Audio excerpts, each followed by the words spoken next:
Bismillahirrahmanirrahim. Birinciden bu üy bile öte qoğumçulukta zor maniga eye. Egerde ata menen ene kandaydır bir Kudayдын taqdiri menen kırsıkka uçurap bul alamdan qaza tağıp köz jumup ketse, andan kalgan 3 balany merim jetimder deydi. Anı eldim bardığı koldoydu. Başını kelip sılaydı. Çaçında kança tük bolsa oşonça soğup жазылады eкен. Alarga kiyim keçe karalaşat. Taykeler tartıp alıp ketet, baykeler alıp ketet. Emi bul ökөbü toygondan, kuturgandan biri-biri menен uruşup, çokulaşıp, ajırашıp kete turgan bolsa, ortodogу balдар tikenek jetim bolot eкен.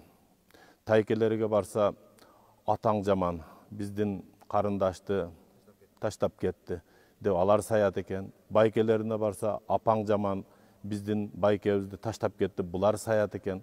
Кыскасы, дамыла айткандай, тагдыры талкаланган тикенек жетимдер өсөт да. Тилекке каршы бүгүнкү күндө абдан көбөйүп кетти. Биздин мына жашоодо 30 жылдык ушул молдо болуп, элдин кубаныч, кайгы, той топосуна шерик болуп жүргөн тажрыйбабызда ушулар келсе айтабыз. Көптөгөн мисалдарды келтирип, ушундай бир жакшы мисалдардан айтып, үй бүлөнү бириктире турган икаялар менен тарыхтарды айтып берсек, бири-биринин колун кармап, ошо ажырашкан жардын кырына барып калган жаштар эми болду молдоке түшүндүк, биз көрсө бизге бир акыл насаат айткан бир аксакалдар жок болгондуктан, же өкүл ата же өкүл эненин жок болгондугунан биз ушуга барып калдык эле. Эми биз кайрадан чогуу жашайбыз деп 3 баласын жетелеп кеткен үй бүлөлөр курулуп калгандар болуп атат да.